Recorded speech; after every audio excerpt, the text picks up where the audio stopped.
This is Jonathan with the $1 Million Mindset podcast, hosted on the Talk to Shaylin, our radio circuit, powered, syndicated globally on the RAI radio network. We have over 15 artists charting nationally at digitalradiotracker.com, and we are the new voice of millennial music. The $1 Million Mindset podcast was designed, created to showcase the blueprint of some of the strongest mentalities in the world of business and entertainment. Everybody from Malik Yoba to Joseph Sikora from Power has been on this podcast. The people, they explain the real show behind the scenes, not what you see, the real story. No gossip, strictly how their grind is broken down on a day-to-day basis. The key to being successful is not based on one thing, it's based on everything. And that is why it is called the $1 Million Mindset. Tonight is no different. You talk about legendary, you talk about epic impact in the game of music and entertainment and business, being a part of the fabric for over 20 years. HAVOC of Mobb Deep, Mobb Deep is going on, brother? Is on the $1 Million Mindset podcast today. HAVOC, welcome to the $1 Million Mindset. Yes, thank you for having me. Well, you know how to give you that Diddy intro, man. No doubt, that's what's up. You know, I'm world famous for my Diddy intros for sure. Got to get him on the show. But listen, glad you're here. I want to dive right into it. When you wake up in the morning and you honestly look in the mirror and it's just you, no press around, no secretaries, nobody, it's just you. When you have that solid moment, just to look at your own self, tell me, what do you see in your eyes? I see ambition, hunger, drive. How can I make myself better today? All of those things. Absolutely. When you've had a career like you've had so far, and you've got a long career just ahead of you, when you think about your impact on the game of entertainment and business, and you think about all the lives that you touch, what is one of the main things that you bring to the table when you actually are integrated into a project or you're actually doing something with HAVOC? Like, what's the strong fundamental that you bring to the table? Basically, I just, I bring, passion to the table for what I do. I give it my all. I bring a seriousness to the table. I bring my experience. All of those things. Definitely. So I know that, people know about the group, and I know they know about the long history with that. But from a production side, I know personally, because I've been following you and the group for a long time, your production is crazy. When you are actually putting together a production, what is maybe two of the main ingredients that you bring to the table when it comes to the HAVOC mojo? What are the two main ingredients that I bring to the table when I'm making a track? Exactly, like party and mojo, like whether it be something that you listen for, something that you feel like has to be in there. I mean, everybody has their own secret sauce, but your beat production is very significant. Well, first off, I'm always trying to. I start off with the melody first. I'm trying to make something that puts something element inside the beat first that you could feel on the inside. You know what I mean? Just like something really like, oh shit, like, you know what I mean? I try to put a melody together first, and then after that, it's like, then I start really laying more of a foundation with the drums. You know what I mean? Like the kick and the snare, and try to get a groove going with that. And then, I'll add the bass line last. You know what I mean? That'll be just like, the icing on the cake for me. And all the while I'm doing that, I'm like kind of just like freestyling lyrics in my head, like figuring out how I would spit to it. You know what I mean? Definitely. When you think about the art form of music, and you think about, your rapping style, your rapping delivery, and you think about just your overall energy that you bring to a track, when you're in the booth and you're about to spit that hot 16. Explain to the audience just what goes through your body, man. What goes through your mind? Like what kind of feeling do you get when you're spitting like one of your classic verses? I'm spitting a verse like that. I always put in my head that 1 million people are listening to me, so I try to do my best every time I do a verse, regardless. I love that. That's real right there, and that's really a very humble statement, because you want the world to feel your impact. So I definitely feel you on that right there. I want to delve into this part, business-wise. You know, you make a lot of business moves. You know, you're not one of those flashy, like entertainment gurus, this and that. Shed light on like any business ventures that you have going on, or anything just outside of the music realm, things that you do that people may not know about from a business perspective. Yeah, well, you know, I always, you know, looked at music as a stepping stone. So, of course, you know, as a businessman, it's smart to have different businesses, you know, this, that, and the third. And, you know, a while back, you know, I got into real estate, you know what I mean, flipping cribs and fixing them up, selling them, you know, and stuff like that. So the way that I approach that, like I would approach, you know, production or writing lyrics, is like, I'm really serious about it, and, you know, I do, you know, I handle that well, you know what I mean? So that's one thing that I do outside of music, you know, other than just doing music. Like, I try to be a man with many hats. Absolutely. And as far as 2017 going in 2018, what are some of the projects that you have on the table right now? Well, one of the immediate projects, definitely, of course, obviously, would be, you know, the new Mobb Deep album. You know what I'm saying? Unfortunately, you know, Prodigy passed, but I'm just trying to continue the legacy.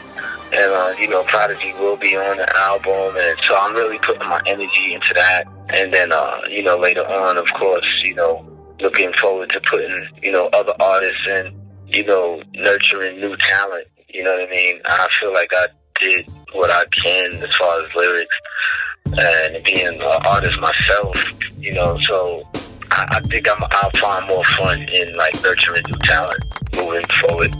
Absolutely. And you know, that legacy is timeless. It will never die. I mean, what you're talking about, a duo, and you know, I definitely won't get too far into that. I know it's still a very emotional thing, but just to say directly to you, the iconic messages that you all made with your music is beautiful, man. And every generation of hip hop, from then to now to even when we die, they're always gonna go back to those classic things. I mean, to this day, Quiet Storm, crazy.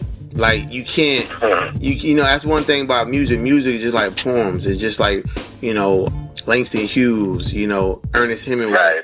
You know, you think about great writings, you know, Dream Deferred by Langston Hughes. I still read that, you know, and it's over 100 years old. So I think about music like that. And the fact that I remember when you guys signed with G Unit, I remember I bought the album and I'm listening to the CD in my car, and I'm thinking, I'm like, and it was like, it's so crazy, because I remember that Double XL with all y'all on the front with Mace and everybody. And I remember that one song. What was that remix? 50 said something about 50 said a line, and y'all was on it. He said, I got $100 million in the bank and I'm still on the grind. And you all were on that record. Cause was it Out of Control remix? Nah, come on, man, that was classic. Out of Control, come on, man, that was. Come on, man. We listen. I know y'all still getting royalty checks on that track. No doubt. Out of Control, everybody play that, cause that was the dun dun, and then you know you got y'all in there with the Mobb Deep. Come on, man, that video was so. They don't make videos like that no more, man. It just had an essence. That video felt like, remember when I first came to New York, there was a club called Bentley's. You remember Bentley's?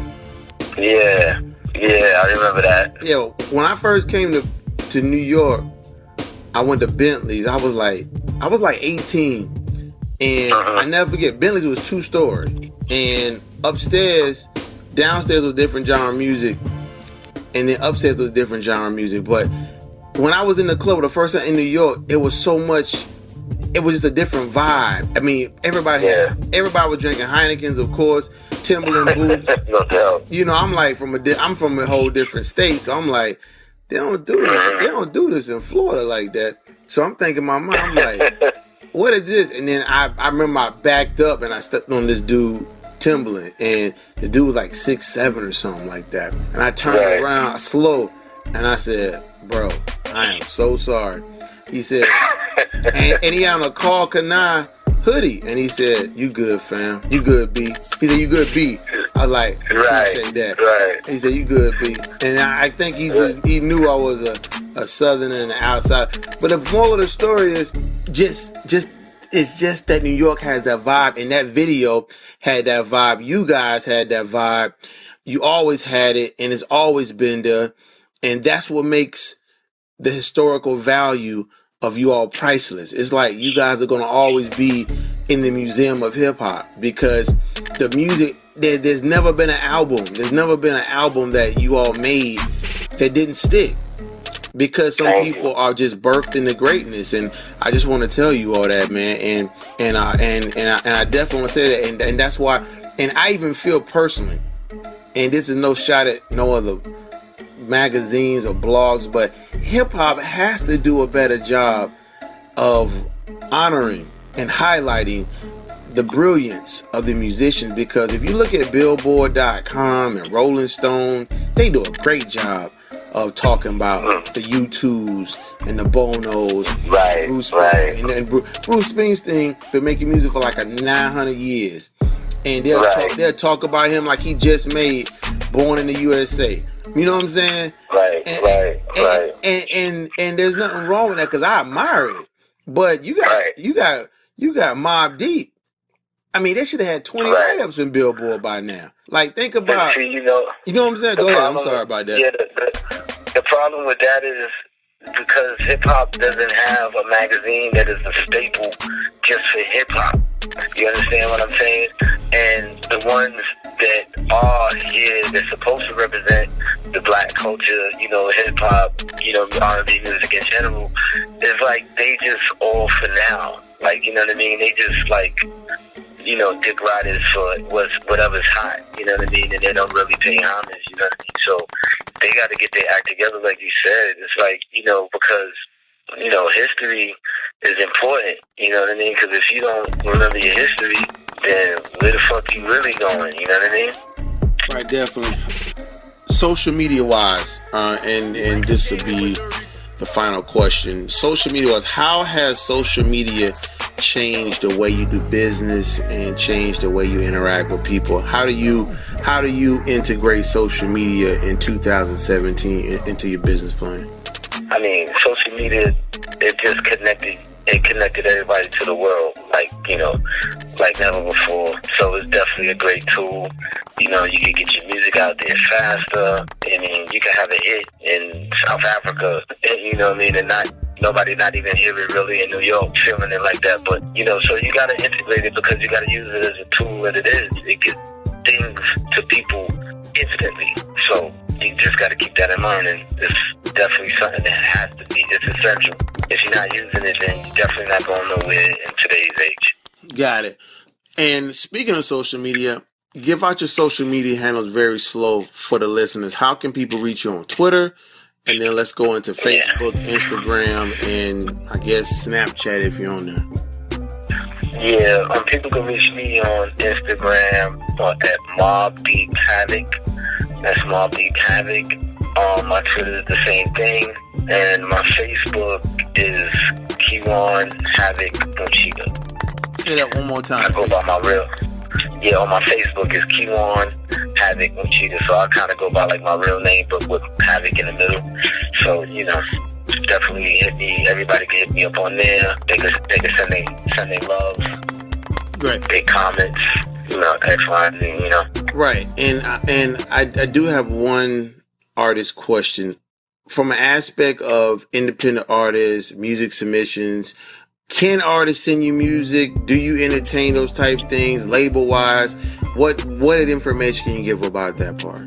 Oh, yeah, I mean, like I said, with the social media I gave, you know, they can hit me up there. My management, they monitor my social media, so they can hit me up. They can hit me up on social media. Leave a comment and leave a link to whatever they want me to hear, and I'll definitely look into it if I can. Awesome. Havoc, what have you enjoyed most about being on the $1 Million Mindset podcast today? Oh, I mean, just the questions, man. It feels way better than just your average interview, man. Some people ask the same questions over and over, but this definitely was different. I enjoyed, answering the original questions. Well, definitely, man. Well, we're going to give you the cover story on the next issue. Today, we just dropped the Floyd Mayweather edition. So if you get a chance, go to results and nohype.com. That's results, RESULTSANDNOHYPE.com. We have the first interactive streaming magazine. What that means is people will be able to watch live video in the magazine. They can actually watch they can also stream our television network, which is RADIOPUSHERS on Amazon Fire. Right in the magazine, they will be able to stream this interview because we're going to flip it into the MP4 format, so they'll be able to see that. Yeah, and they also will be able to purchase music from Mobb Deep. So we will embed the links to all your albums, your music, and everything. So when we put the actual magazine together, we'll get all the links that you want to promote, and they will be on your page. So it's an interactive experience. So make sure you go check out the Floyd Mayweather edition, 15 TBE. We just dropped that today.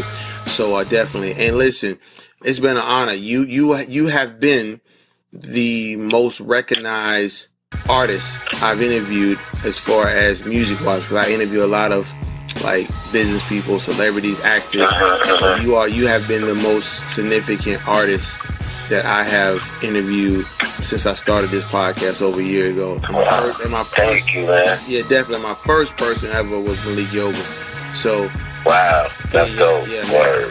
Shout out to Malik Yoba, man. He actually kicked it off for me. He actually posted up an article I wrote about him on his Facebook, and that started the whole phenomenon. So always. Yeah. But anyway, definitely. But we'll get with you on that. Thanks again for your time, people. This is Havoc of Mobb Deep. Check him on all social media outlets. God bless, man. Thank you so much for all your music. Thank you, man. Thank you. Appreciate it. Peace. Let's get it.